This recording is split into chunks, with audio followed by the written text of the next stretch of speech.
On Jacob's trouble and the 7-year tribulation period. There is no future 7-year tribulation period after an exclusive rapture of the church from said tribulation, nor before a literal millennium. The Bible does not support this both historically, grammatically, lingually, or contextually, either in the immediate or general context. But for those who would claim that they wait for a future like hell on earth scenario to be an evident sign of the last days, prefer to turn their attention to an antichrist rather than the Christ and teach a literal 1,000 millennium reign of Christ. I write concerning the issue of a millennial reign in my article, The Eternal Reign of Christ. It is necessary to meet these assumptions of God's eternal plan to his son Jesus with a truer and more historically accurate viewpoint, based on the evidences of history itself. God's reign is eternal, and therefore our data, and of course our empirical research, is also of eternal importance. So let us proceed that we may stand in awe at the hand of God and his completed work throughout the ages. The period known as Jacob's trouble, adversity in Hebrew, is none other than when that beast of a man, Antiochus Epiphanes, ostentatiously abolished the sacrifice in the temple, as well as offered swine's blood on the altar. He abolished the sacrifice stated in Josephus, Book 1, Chapter 1, for 1,290 days, which is also 42 months, or 3.6 years. This is the simplest, concise, as well as most historical answer to give. And as a side note, the time period of 2,300 evenings and mornings is from Daniel chapter 18, verse 14, when, quote, the abomination which causes desolation, end quote, being Antiochus Epiphanes offering swine's blood on the altar to the end of the Maccabean revolt takes. The numbers don't lie. On the 7-year tribulation period, or an exact 2,555 days, which is 365 days times 7 years. Now this has been fulfilled. For the Jewish rebellion which took place in the 1st century is divided up into 2 parts, equating to 3.5 years. The first part leading up to the destruction of the temple, the second part beginning with the destruction of the temple and ending at the conflict of Masada, the destruction of the temple by Titus, I should add. It is therefore imperative to begin our dating for the period known as the Jewish War, from July 12th AD 67. Now, this is where it gets interesting. On this date, our Coptic brothers in Christ celebrate a feast day dedicated to the martyrdom of Boutros Kai Kepha. Paul was beheaded in Rome by Nero Caesar, and Peter Kepha, which is his Aramaic name, and Peter was crucified upside down in Jerusalem. Are these then the 2 witnesses? Interesting question, but from this date of July 12th, AD 67 to April 15th, AD 70 is the date that Titus has physically set his camp to besiege Jerusalem on the Mount of Olives, also called Mount Scopus, facing the Cephanius Tower.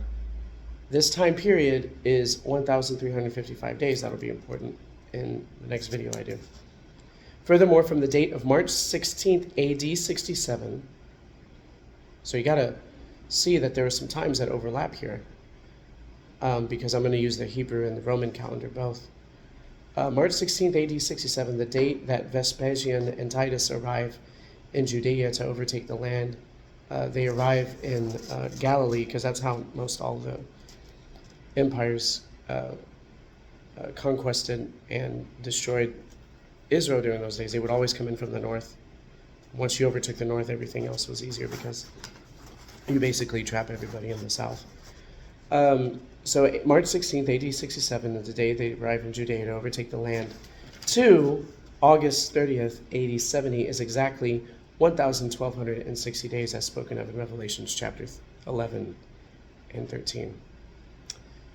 August 30th is the day, very significant, that the temple was burned in Jerusalem by the 10th Legion Roman cohort under the command of the Roman Emperor Titus. And I took this from Coptic Orthodox Fasts and Feast link online, as well as Bellum Judaica Book 5, Chapter 2, Paragraph 2, and Book 3, Chapter 2.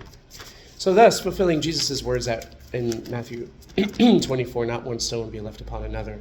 And again, this generation, Taltis Genea, will not pass until all these things be fulfilled. The timing becomes even more precise. From August 30th, AD 70 to April 15th, AD 74 is 1,335 days. From July 14th, AD 67 to March 31st, AD 74 is also 1,335 days. This is where some confusion may lie, for the significance of these dates overlap. We have two calendars that Josephus gives us to work with that prove a greater point. One which is the Roman calendar or the Gregorian calendar. The other is based off of the lunar or the Hebraic calendar. My reference for this is Bellum Judaica, Book 7, Chapter 9. So first, the Hebrew calendar. The date of July 14th is when another abomination which causes desolation takes place. When John of Gishkala, a zealot from Galilee, overruns the temples with zealots and Sicarii, and the destruction from the temple begins from within. That's what Josephus talks about. This is the same date that the temple sacrificed cease for good, which is interesting because that's mentioned in Daniel. From this, from the book of Daniel, from this date to March 31st, AD 74, what remaining rebel Jews, Sicarii and zealots resided at Masada, committed suicide on this date. Thus, the full interview of 1,335 days are completed. However, we have another option, judging from the Roman calendar. So, the Roman calendar, from August 30th, AD 70 to April 15th, AD 74, is also an interval of 1,335 days.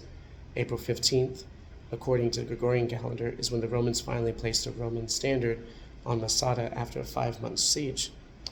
What is interesting to note is that this 5-month siege in Jerusalem, from AD 1570, April 15th, AD 70 to August 30th, AD 70, is when the golden walls of Herod's temple were being pulled apart piece by the Romans, as well as during this time, zealots were murdering people just because.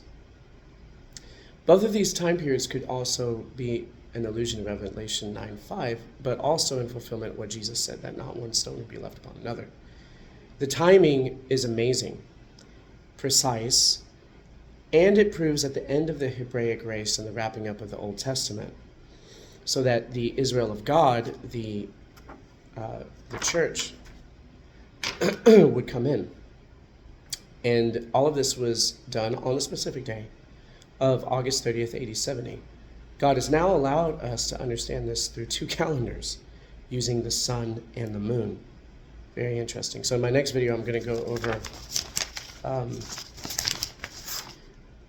9 theories based upon this information that I've given from these calendars and from these facts in history preserved in the liturgy of the Coptics, and then, of course, Josephus.